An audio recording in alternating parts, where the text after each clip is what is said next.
Hello and welcome to the Beyond 6 Seconds podcast. I'm your host, Carolyn Keel, and on today's episode, I'm speaking with Justin Valenti, a 29-year-old artist, author, and advocate who lives in Maryland. He enjoys creating artwork in his home studio, and he's an artist at the VisAbility Art Lab at VisArts in Rockville, Maryland. He's the business owner of Artistic Expressions by Justin K Valenti. He's exhibited artwork in Maryland, Virginia, and California. Justin has been an advocate for people with intellectual and developmental disabilities since childhood. He's been on the board of directors for the ARC Maryland since 2020. In 2022, Justin designed a community mural with a focus on inclusion, acceptance, unity, and diversity with the ARC Maryland and Montgomery Parks. It was installed at Wheaton Regional Park in Maryland. In November 2023, Justin received the Maryland Governor's Award for his outstanding achievements in disability culture. Justin, welcome to the podcast. Thank you. I'm really excited to learn more about your art business and your advocacy. Growing up, what was life like for you as a person with disabilities? Life growing up as a person with disabilities was rough. I moved around because my dad was in the Air Force Reserves. Fortunately, my dad retired and I was able to keep the same group of friends. When I was in school, my parents and my teachers were in a constant struggle to keep my support. And lastly, I was included in general education classes from kindergarten through high school. I can see already how that would help fuel your advocacy, just your own experience growing up and in different schools and trying to get supports all the time. It can be challenging, it sounds like, for sure. How did you discover your interest in art? When I was in school, I took several art classes and really enjoyed learning about all the types of art that there are. I also participated in several school art shows in middle school and high school, where I discovered that I liked sharing my art with others. I went to a couple of art camps also, including some workshops in California and a local filmmaking and editing camp.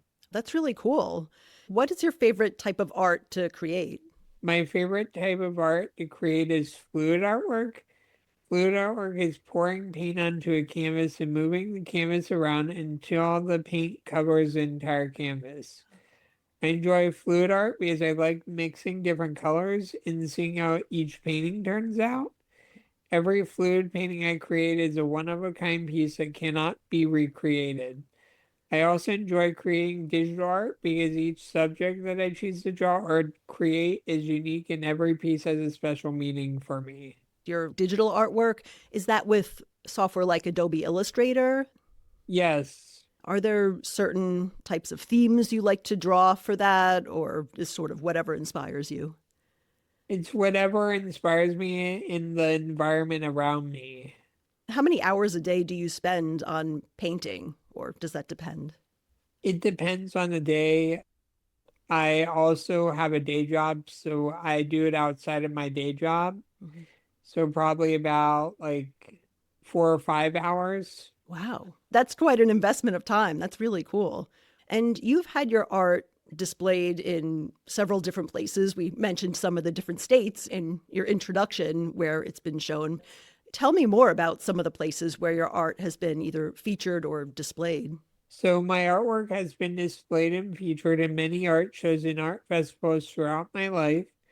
Currently, I have artwork displayed inside the Maryland State House, at the Oasis Gallery in Westfield Montgomery Mall, and at the Concourse Gallery at VisArts in Rockville. Last year, my artwork was included in art shows in the DC, Maryland, and Virginia region. I also had a solo show last year at Main Street Connect in Rockville. I enjoy meeting people and sharing my art at local art festivals, including Poolsville Day, Artisans Festival at Black Rock Center for the Arts, and the Rockville Art Festival. I've displayed work at the National Disability Rights Conference and the Maryland Coalition for Inclusive Education Summer Institute. In 2022, I designed a mural with the ARC Maryland and the Prince George's Department of Parks and Recreation, as well as Montgomery Parks, that was installed in Wheaton. And I also have artwork that I created in books that were self-published by myself and with assistance from Think Tank Anime LLC. Wow. So you've had art displayed in a lot of different places.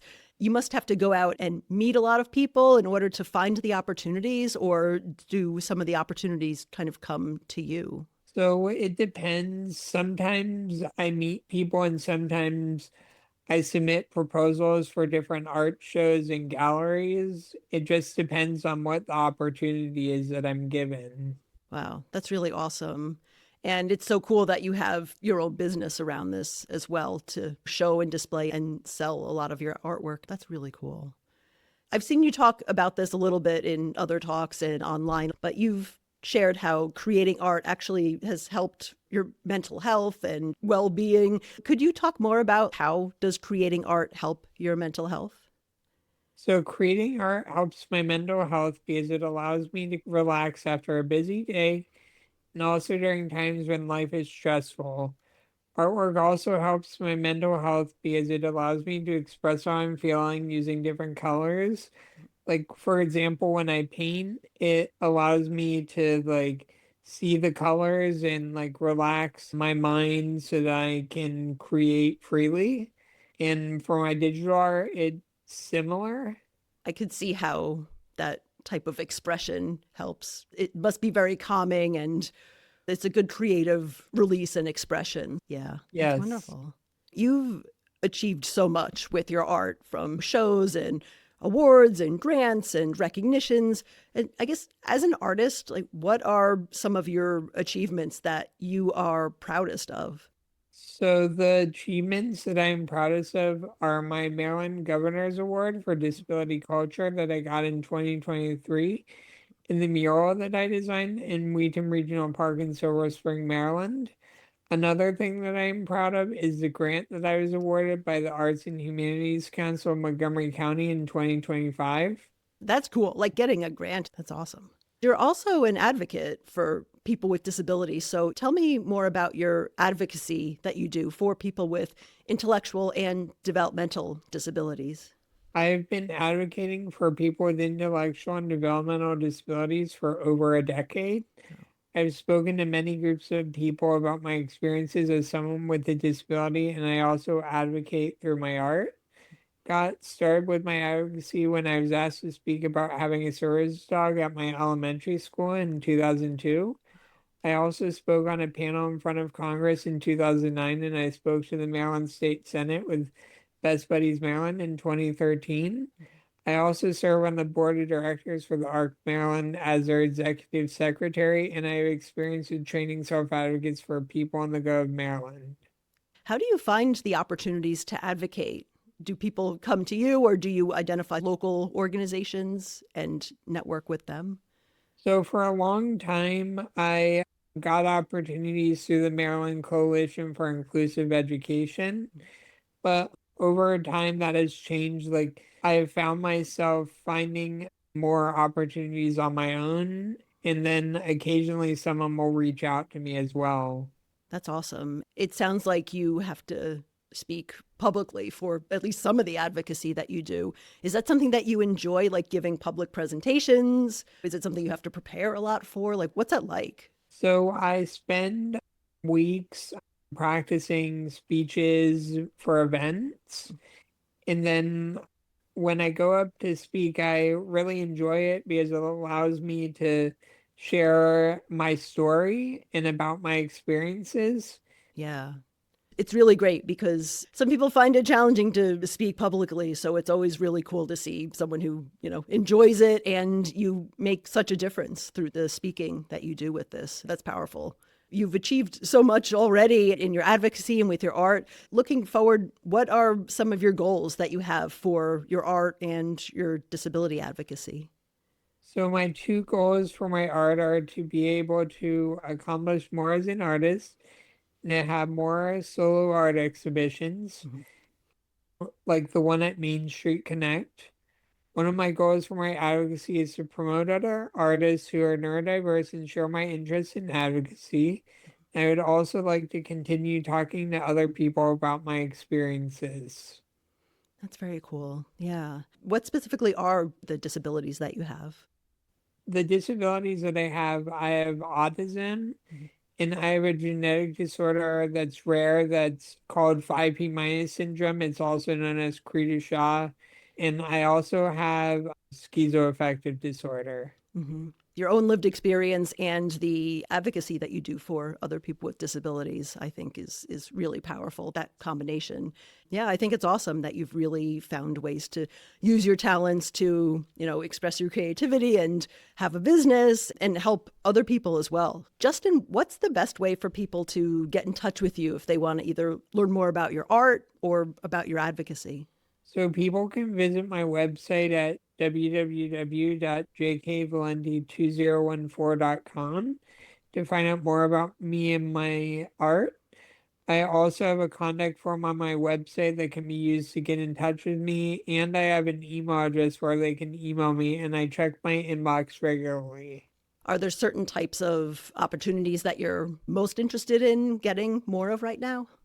So right now, I'm more interested in getting shows from different art galleries around the DC, Maryland, and Virginia area, Mhm. and also more advocacy opportunities where I can find them.